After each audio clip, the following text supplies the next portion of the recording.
servo nessa noite, Pastor Edson. Nós queremos orar pela vida dele e que o Senhor possa se utilizar da sua vida mais uma vez nesse altar, e que através da sua vida nós possamos ser ministrados nessa noite. Toma o teu filho em tuas mãos, Senhor, para a tua glória, para o teu louvor. Nós abençoamos o teu filho, e que tudo que ele venha falar, Senhor, venha ser alimento para as nossas vidas, alimento para o teu povo que está em casa. Em nome de Jesus, em nome de Jesus, seja exaltado, Deus. Seja exaltado, Senhor. Seja exaltado, Deus. Aleluia, aleluia.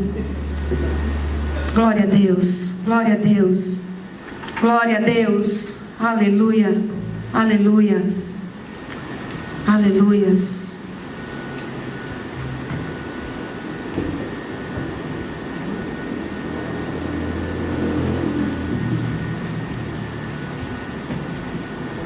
Louvado seja Deus, que nos tem unido no amor de Cristo. Eu quero cumprimentar a todos com a graça e com a paz do Senhor Jesus. Eu quero dizer para vocês da alegria, da satisfação imensa de estarmos aqui, transmitindo este culto, mesmo que seja através da internet. O que nós queríamos é que toda a igreja estivesse aqui glorificando a Deus conosco, glorificando a Deus conosco, mas por questões além de nossas próprias vontades,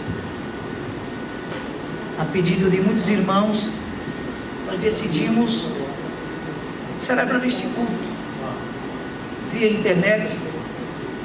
E aproveitando todo esse ensejo, eu quero mandar um abraço para os nossos irmãos que se encontram na cidade de Campina Grande, os irmãos lá do Sítio Jorge, o pastor Edi, com toda a sua família, e aquela igreja que ali tem sido firme e forte e tem glorificado a Deus através da pregação do Evangelho naquele lugar. Também os irmãos da cidade de Galante, na pessoa do nosso irmão missionário Jason e sua família. Também um abraço a todos os irmãos da congregação IBM 7, lá da cidade de Aroeiras, mais precisamente 5 Aroeiras. Como também quero mandar meu abraço aos irmãos que estão na cidade de Desterro, nosso irmão missionário Márcio. Louvado seja Deus. Desejo encontrar você nesse instante, gozando de saúde, paz e liberdade em Cristo com toda a sua família. E demais irmãos, que eu não quero aqui me estender muito, enviando saudação para todos, porque senão o horário vai ficar só e somente só mandando abraço e saudação. Mas eu quero que toda a IBM 7 no estado da Paraíba se sinta, para a glória de Deus, abraçada por esta igreja central e amada por todos nós. Louvado seja o nome do grande Jesus. Queridos, nós estamos desde o ano passado trabalhando com o livro de Apocalipse, mais precisamente versículo por versículo. E eu quero aqui deixar uma orientação e também uma explicação para aqueles que achem que nós, por estarmos vivendo o dia que nós estamos vivendo e por estarmos vivendo o período que estamos vivendo, pude me valer de tal situação e pregar uma mensagem de medo, de pane ou de pavor para os irmãos. E não sou pastor de parar o estudo e trazer um outro estudo, porque o mundo está em pânico de forma nenhuma. Todavia, quero dizer para você que é do meu feitio, sim, entender que o livro do Apocalipse é o livro do momento. Quero dizer para você que é do meu feitio, sim, entender que todos os irmãos deveriam sim ler o livro do Apocalipse, porque eu compreendo, eu entendo que este livro é o livro da nossa época. Eu entendo que este livro, ele traz grandes informações, não só para mim, não só para os pastores, não só para os estudiosos na escatologia bíblica, mas isto aqui traz grande interesse. Isso aqui tem assunto para todo mundo, seja crente, não seja crente, seja estudioso, não seja estudioso, seja pastor, não seja pastor. Então, dado aqui esse meu recado, trazendo aqui essa minha orientação, trazendo aqui essa minha informação, eu quero convidar a todos. Eu sei que muitos irmãos nossos estão em casa, em obediência às autoridades, estão em casa e estão assistindo o culto aí pela rede social, e eu quero convidar a todos vocês a abrir vossas Bíblias no livro do Apocalipse, capítulo de número 6, livro da revelação, como alguns costumam assim falar, capítulo de número 6, e eu quero ler com todos vocês a partir do versículo de número 4, pois eu já trabalhei até o versículo 3, e como esse estudo é versículo por versículo, eu quero trabalhar com todos vocês a partir do versículo de número 4. E a palavra do Senhor diz assim, eu estou com a Bíblia King James, e a tradução que eu tenho aqui em mãos, mas cada um vai ler na sua tradução. O Senhor fala assim para mim e para você aqui nesta noite. E ali saiu um outro cavalo que era vermelho, e ao que nele estava sentado, foi-lhe dado poder para tirar a paz da terra, e que se matassem uns aos outros, e foi-lhe dada uma grande espada. E havendo aberto o terceiro selo, eu ouvi o terceiro animal dizer: vem e vê. E eu olhei, e eis um cavalo preto, e o que nele estava, e o que nele se assentava, tinha um par de balanças em sua mão. E eu ouvi uma voz no meio dos 4 animais dizendo: uma medida de trigo por 1 denário, e 3 medidas de cevada por 1 denário, e não danifiqueis o óleo e o vinho. E havendo aberto o 4º selo, eu ouvi a voz do 4º animal dizendo: vem e vê. E eu olhei, e eis um cavalo pálido, e o nome do que estava sentado nele era Morte, e o inferno seguia, e poder lhe foi dado sobre a 4ª parte da terra, para matar com a espada, e com a fome, e com a morte, e com os animais da terra. E havendo aberto o 5º selo, eu vi debaixo do altar as almas daqueles que foram mortos por causa da palavra de Deus e por causa do testemunho que eles mantinham. E eles gritavam em alta voz, dizendo: até quando, ó Senhor santo e verdadeiro, não julgarás e vingarás nosso sangue sobre aqueles que habitam na terra? E túnicas brancas foram dadas a cada um deles, e lhes foi dito que eles deveriam descansar por um pouco de tempo, até também completasse o número de seus conservos e seus irmãos prestes a serem mortos, assim como eles. E eu vi, quando ele abriu o 6º selo, e eis que houve um grande terremoto, e o sol se tornou preto como um saco de crina, e a lua tornou-se como sangue, e as estrelas do céu caíram sobre a terra, assim como uma figueira lança seus figos temporões quando ela é abalada por um forte vento. E o céu partiu como um rolo quando é enrolado junto, e toda a montanha e ilha foram removidas de seus lugares. E os reis da terra, e os homens grandiosos, e os homens ricos, e os principais capitães, e os homens poderosos, e cada servo, e cada homem livre, esconderam-se nas covas e nas rochas das montanhas, e diziam às montanhas e às rochas: caia sobre nós, e escondei-nos da face daquele que está sentado sobre o trono e da ira do Cordeiro, porque é vindo o grande dia da sua ira, e quem será capaz de ficar de pé? Vocês viram aí a leitura um pouco extensa, todavia eu preciso ler todo o capítulo para que cada um de nós possa entender o que é que nós estamos falando. Eu estou literalmente agora falando sobre os cavaleiros do Apocalipse. Eu já falei sobre o cavaleiro branco, e agora chegou a vez de falar sobre o cavalo e o cavaleiro vermelho.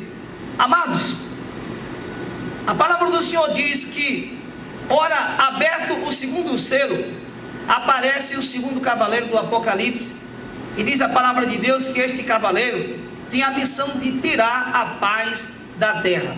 E que paz é esta que vai ser tirada da terra, da qual este versículo está falando? A não ser a falsa paz que o primeiro cavaleiro prometeu ao mundo e a Israel em particular.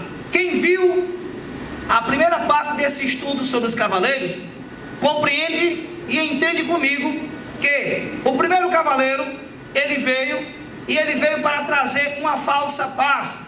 Algumas pessoas confundem o primeiro cavaleiro com Jesus Cristo, mas você jamais vai ver no livro do Apocalipse Jesus Cristo quando vem seguindo desgraça após desgraça, destruição após destruição. Nós vimos no estudo anterior e fizemos uma análise e uma comparação entre os dois cavaleiros, o cavaleiro do capítulo 6 e o cavaleiro do capítulo 19, e nós podemos ver a discrepância, e nós podemos ver a diferença, a distância que há entre esses dois cavaleiros. Então, o primeiro cavaleiro, quando aberto o primeiro selo, nunca foi, nem jamais será o nosso Senhor e Salvador Jesus Cristo. Mas este cavaleiro é um enviado de Satanás, que vem primeiramente para buscar trazer paz, para buscar trazer alegria, para buscar trazer segurança para a população atual. Eu queria abrir aqui um parênteses e conferenciar com vocês o seguinte: você nem precisa ser muito estudioso no assunto para entender que o mundo ao qual nós estamos vivendo é um mundo que clama por paz, é um mundo que deseja paz, é um mundo que grita por paz. Nós vemos aí as pessoas fazendo passeadas no meio da rua e vestem roupas brancas e têm suas bandeirolas brancas e balançam no ar, e eles gritam palavra de ordem, e eles querem paz, porque o mundo não aguenta mais tanta angústia, tanto desprezo, tanto roubo, tanto assalto, tanta destruição, tanta podridão no poder público. O mundo não aguenta mais. Não é só o Brasil não, é o mundo que não aguenta mais isso.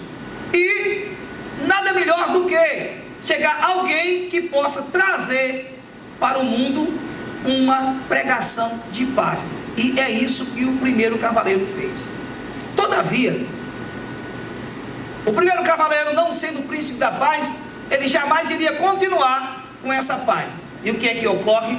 Vem agora o segundo cavaleiro e vai quebrar esse conceito de paz que naqueles dias aquele cavaleiro fez com o mundo e principalmente com o povo de Israel. Escute uma coisa: o cavaleiro vermelho, ele vem com a missão de quebrar o conceito de paz com o mundo feito anteriormente, dando início a um grande conflito. Agora, o interessante é observar este versículo do ponto de vista da Bíblia King James, que é a Bíblia que eu tenho aqui em minhas mãos e que eu estou conferenciando agora e pregando para vocês, porque a Bíblia aqui dá conta de que um grande conflito vai acontecer sobre a face da terra. E a Bíblia King James, ela vai dizer que esse cavaleiro vermelho, ele recebeu o poder. A princípio não diz de quem recebeu, para tirar a paz da terra, de modo que os homens matassem uns aos outros. É assim que diz aqui na minha tradução que eu tenho comigo agora. E eu queria que você prestasse bem atenção, porque no livro do Apocalipse, você sabe muito bem, melhor do que eu, que muitas das vezes aparecem aqui as expressões nações contra nações, reinos contra reinos. Todavia, a guerra que vai acontecer no dia da abertura do selo do cavalo vermelho, ela é diferente das guerras que ocorrem entre nações contra nações. Aqui a Bíblia dá conta que o conflito será de homens contra homens, de grupos contra grupos, de manifestações contra manifestações. Isso ocorrerá em diversas partes do mundo, por que não dizer em todas as partes do mundo acontecerá esse grande conflito que vai culminar numa grande matança e num grande derramamento de sangue.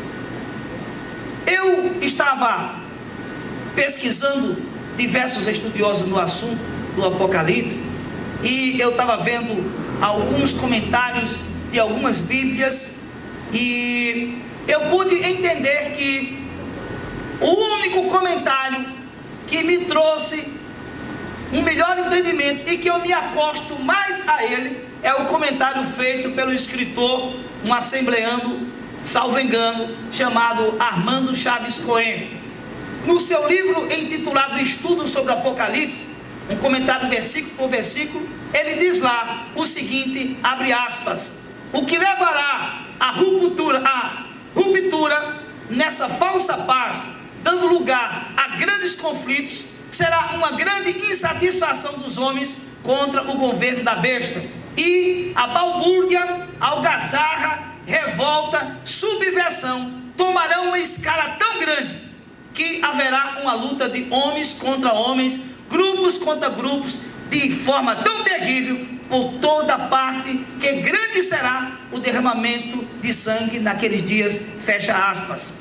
Ou seja, os homens se voltarão uns contra os outros. É algo bem parecido com o que aconteceu nos dias do rei Josafá, em 2 Crônicas, capítulo 20, versículo 22 ao versículo 24. Se você puder aí abrir, eu não terei sempre muito tempo para estar dando tempo para que se abram. Tem alguns aqui comigo na igreja, e apesar de ser muito pouco, mas não dá muito tempo deixar que todo mundo abra, senão essa mensagem ela vai ficar muito longa. Mas eu quero ler para vocês o que ocorreu nos dias do profeta Josafá. Eu não estou dizendo o que acontecerá no livro do Apocalipse, capítulo 6, onde eu estou desenvolvendo um tema, é literalmente isso que aconteceu. Eu quero fazer com vocês uma comparação do que aconteceu em 2 Crônicas, capítulo 20, versículo 22 a 24, para que vocês entendam que tipo de guerra haverá nos dias do cavalo vermelho. 2 Crônicas, capítulo 20, versículo 22 e o versículo 24, a palavra do Senhor diz assim: e quando começaram a cantar e dar louvores, o Senhor pôs emboscada contra os filhos de Amon e de Moabe e os da montanhas de Seir, que vieram contra Judá, e foram desbaratados, porque os filhos de Amon e de Moabe se levantaram contra os moradores das montanhas de Seir, para os destruir e exterminar. E acabando eles com os moradores de Seir, ajudaram-se uns aos outros a destruir-se. Nisso chegou Judá à atalaia do deserto, e olharam para a multidão, e eis que eram corpos mortos que jaziam em terra, e nenhum escapou. Preste bem atenção. Primeiro, assim como ocorreu aqui nos dias de Josafá, que de repente os homens começaram a se autodestruir, os inimigos de Deus, os inimigos de Israel, começaram a se autodestruir. Não era mais uma nação contra nação, mas eles próprios se rebelaram uns contra os outros, homem contra homem. E diz aqui o texto sagrado que nenhum escapou naqueles dias. Da mesma sorte, com o advento do cavalo vermelho, vai se desencadear tantos conflitos sobre a face da terra. Hoje você vê muitos esquemas, muitos grupos paredistas que se levantam contra os governos, e você vê pela televisão aqueles tumultos, aquele empurra-empurra, aí vem a polícia, aí dispersa com uma bomba de gás, e dispersa, né, com artefatos de efeito moral, que consegue dispersar usando escudos, usando os cacetetes. Todavia, naqueles dias, haverá conflitos numa proporção tão gigantesca, que nem todo exército do mundo, nem toda a polícia mundial, nem toda a polícia federal, nenhuma guarda do governo vai conseguir impedir que os homens em praça pública matem-se uns aos outros. Tamanho será o desespero, o pavor e a revolta. E eu estava em minha casa estudando e avaliando os textos sagrados, e conversando comigo mesmo, não é? E pedindo orientação de Deus, eu pude entender e observar que a população do mundo ela é tão terrível, o ser humano ele é tão terrível que Deus não agrada o ser humano. Nada, absolutamente nada que se faça agrada o ser humano. E aí vem a besta, vem o anticristo, que vai comandar aqui por algum tempo sobre toda essa raça humana. E pasme, senhores, a besta também vai receber o que é um dela, porque a própria besta também no seu governo não vai conseguir agradar o ser humano. E o que vai desencadear conflitos de grupos contra grupos, de homens contra homens, será uma insatisfação de grande escala, notadamente no governo da besta. Porque para aqueles que estudam o Apocalipse, sabem melhor do que eu, e você também sabe melhor do que eu, você estudioso, leitor da palavra de Deus, você sabe melhor do que eu, que a grande tribulação, ela começa literalmente a partir do capítulo 6 do livro do Apocalipse.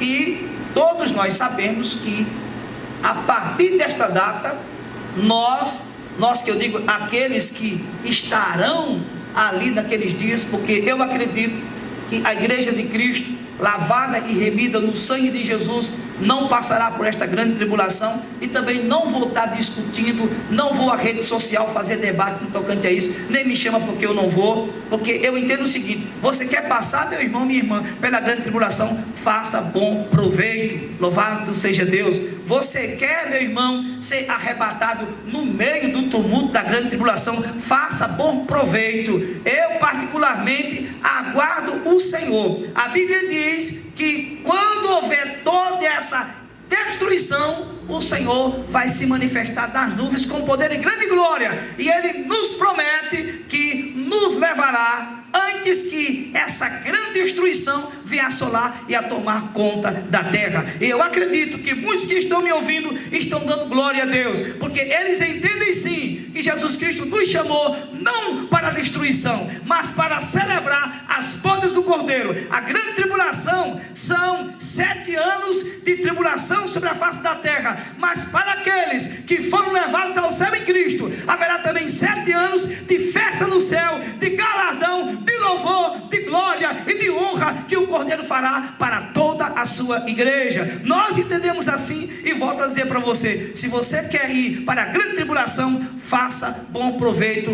boa viagem até lá. Mas eu particularmente, e muita gente juntamente comigo, está esperando Jesus Cristo raiar já para vir buscar a sua amada igreja. E ele disse: e eis que cedo vem.